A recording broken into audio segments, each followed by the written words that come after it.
कौन कहता है कि आसमान पे सुराख हो नहीं सकता?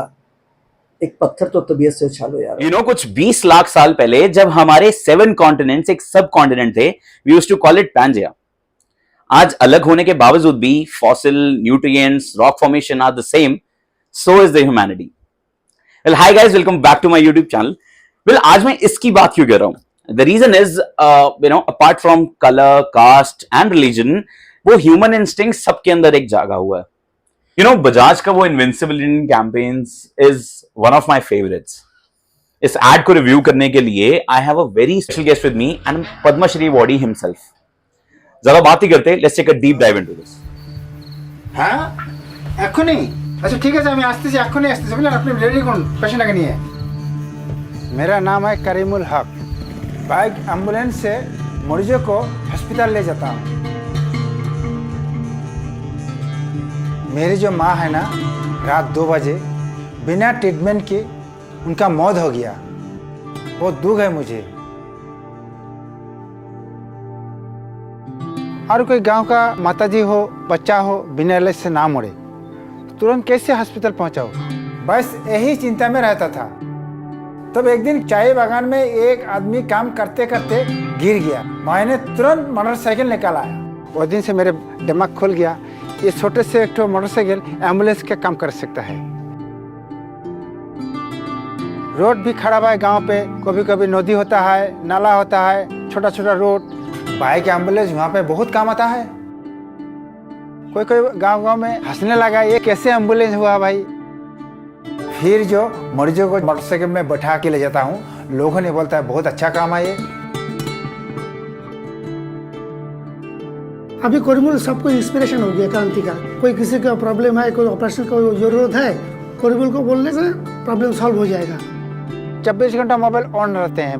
बहुत सारे पेशेंट ले गया हम अस्पताल पे, 3000 से ऊपर ले गया। बुढ़ा से तब बच्चा तो कम से कम 10-15 गांव का आदमी को ले जाता है हम। कोई विपद में पड़ने से दौड़ के चला आता है, हम लोग को बहुत उपकार होता है। इस एरिया के लिए करीमुल तो भगवान समान है। तो जान बचाए, हमको बोलता है कि तुम भगवान है। नहीं, भगवान हम नहीं, भगवान दूसरा है, लेकिन हम इंसान है। जब 2-4 पेशेंट एक साथ आ जाते हैं, सबको तो हम नहीं ले जा सकता है ना, तब बहुत दुख होता है।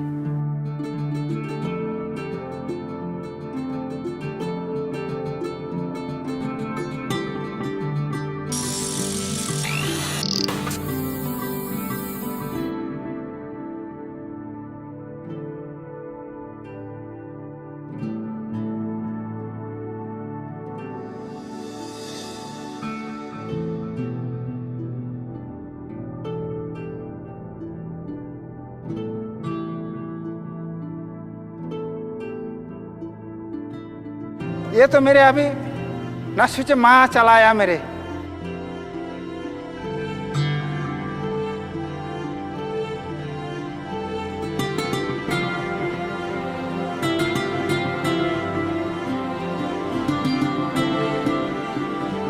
बहुत गरीबों का जान बचेगी, बहुत इंसानों का जान बचेगी।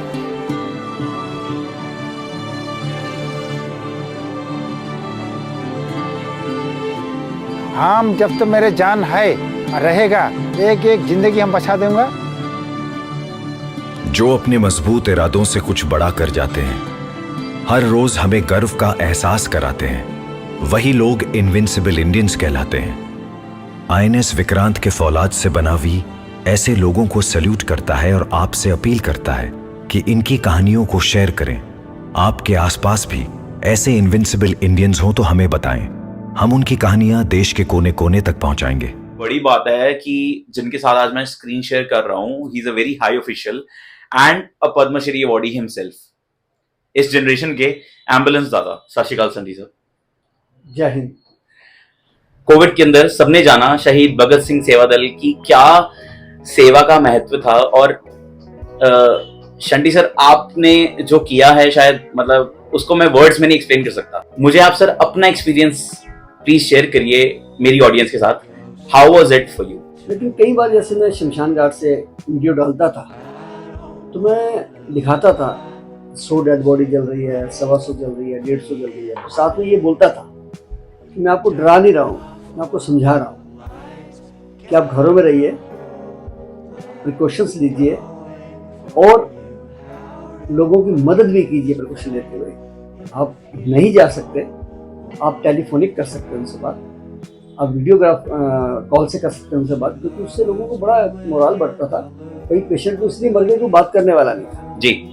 तो मैं लोगों को यही कहता हूँ कि हम अपना काम कर रहे थे, क्योंकि हमारे को उस चीज़ का एक्सपीरियंस था 25 साल का। डेड बॉडी को कैसे पैक करना है, उसे कैसे सैनिटाइज करना है, एक ये भी एक कोर्स है डेड बॉडी मैनेजमेंट का, जो मैं तो कर ही रहा था। उसी चीज़ को जोरजीत सिंह, मेरा बेटा, लंदन से कवेंट्री यूनिवर्सिटी से मास्टर करके आया उसमें डिजास्टर मैनेजमेंट में। उसमें भी एक ये पार्ट है कि डेड बॉडी को ऊपर से नीचे कैसे लाना है, उसे पैक कैसे करना है, उसे लेके कैसे ले जाना है डिग्निटी के साथ, क्रिमेशन कैसे करना है। ये सारी बातें हमारे को तो आती थी। मेरे ड्राइवर्स, मेरे वॉरियर्स सब इस चीज़ में बिल्कुल परफेक्ट है। सर, कोविड में हमने ये चीज देखी और सुनी भी कि लोगों ने अपने घर में अपने माता पिता को एक्सेप्ट करने से मना कर दिया, जस्ट बिकॉज अगर ये इन्फेक्टेड बॉडी उनके घर में रहेगी तो क्या पता उनको कोविड ना हो जाए। सर, आप तो वॉर जोन पे थे, what has been your experiences? बहुत जगह पे जलालत भी देखनी पड़ी, और वो जलालत ये थी कि घर वाले हाथ लगाने को तैयार नहीं थे, बिल्कुल कोई आगे आने को तैयार नहीं था।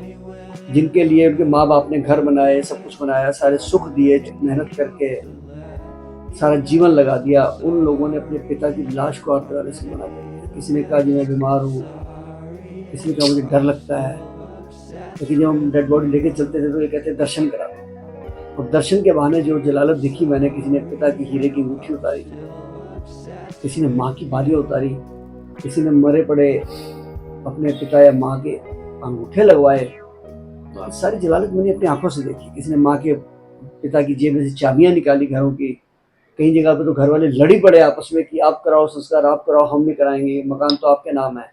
और वो बंटवारे शुरू हो गए उस बात को लेके। तो मैं लोगों को एक सलाह देता था, भैया पता नहीं तुमने भी बचना है कि नहीं बचना, लेकिन एक बात तो साबित हो गई कि किसी का पैसा काम नहीं आया, किसी की शोहरत काम नहीं आई, किसी की डेजिग्नेशन काम नहीं आई। अगर कोई IPS IAS नेता था वो भी काम नहीं आया।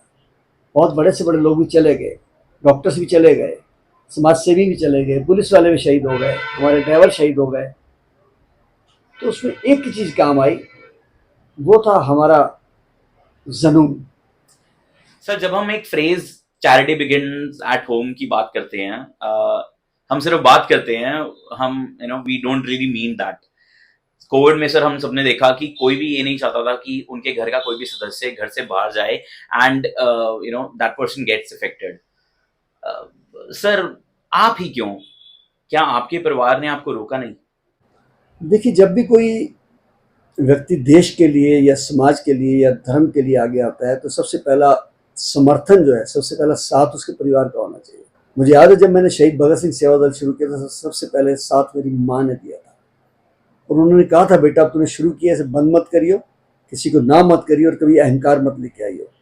उसके बाद मेरी मिसेज ने बहुत साथ दिया, क्योंकि यंग एज में मैंने शुरू किया। उसके बाद मेरे बच्चे जवान हुए और मेरे बच्चे ने पढ़ते पढ़ते मेरा साथ देना शुरू कर दिया, और मेरे बच्चे ग्रेजुएट होने के बावजूद भी डेड बॉडी उठाने में कभी उन्होंने परहेज नहीं किया, पेशेंट के लिए परहेज नहीं किया। तो मैं समझता हूँ मेरी कामयाबी का या किसी की भी कामयाबी का सबसे बड़ा जो एक फंडा है वो यही है कि परिवार आपको सहयोग दे रहा है कि नहीं दे रहा है। अगर वो नहीं सहयोग देगा तो हम कर ही नहीं सकते काम। तो रोज नहीं तो घर में आप टेंस रहेंगे। सर, अगर मैं इंडिया की बात करूं तो अभी भी states like Madhya Pradesh, Rajasthan, Gujarat, UP, Himachal Pradesh, यहाँ पे एम्बुलेंस की सर्विसेज फुल फ्लेजेडली अवेलेबल नहीं है। सर, आप इस पे कुछ हाईलाइट डालना चाहेंगे? मैं आप सबको ये निवेदन करूंगा, आप आने वाले समय के लिए अपने अपने क्षेत्र में अपने आप को तैयार कीजिए, किसी पे भरोसा मत कीजिए। प्रशासन में तो बिल्कुल करना छोड़ दीजिए। आप आपके घर लाइट नहीं आती, इन्वर्टर लगाते हैं, पानी साफ नहीं आता, RO लगाते हैं, सिक्योरिटी के लिए आप CCTV कैमरे लगाते हैं, तो आप सब अपने धार्मिक स्थलों में एक कंसंट्रेटर और ऑक्सीजन सिलेंडर और एम्बुलेंस क्यों नहीं कर सकते? मैं आपको उसमें कोई भी आपको विचार चाहिए हो, कोई आइडिया चाहिए हो, तो जितेंद्र सिंह शंटी का नंबर है 8750674433 आप करिए, मैं आपको साथ दूंगा। मैं चाहता हूँ कि देश के कोने कोने में, मैं चाहता हूँ कि हमारे देश के हर जिले के अंदर एक एम्बुलेंस और एक शव वाहन जरूर खड़ा हो, ताकि किसी को आंख उठा के ना देखना पड़े कि मुझे मदद कहाँ से मिलेगी। ये जो हुआ है, जो सेवा हुई है, ये जितेंद्र सिंह शंटी ने नहीं किया है, ये परमात्मा ने कराई है हमारे से। ये सब बख्शिश उन्होंने इस पद्माश्री के अवार्ड का अपने से ज़्यादा जो महत्व देता हूँ, ये मुझे नहीं मिला, ये मेरे ड्राइवर्स को मिला जिन्होंने शमशान घाट पे लाशें लेके आए, वो शमशान घाट में डेड बॉडी जलाने वालों को मिला, मेरे बच्चों को मिला, मेरे परिवार को मिला। इसलिए मैं सबको यही कहूँगा कि आप देश की सेवा करो, मानवता की सेवा करो, तभी हमारा देश इसी तरीके से आगे बढ़ता रहेगा। धन्यवाद। जय हिंद।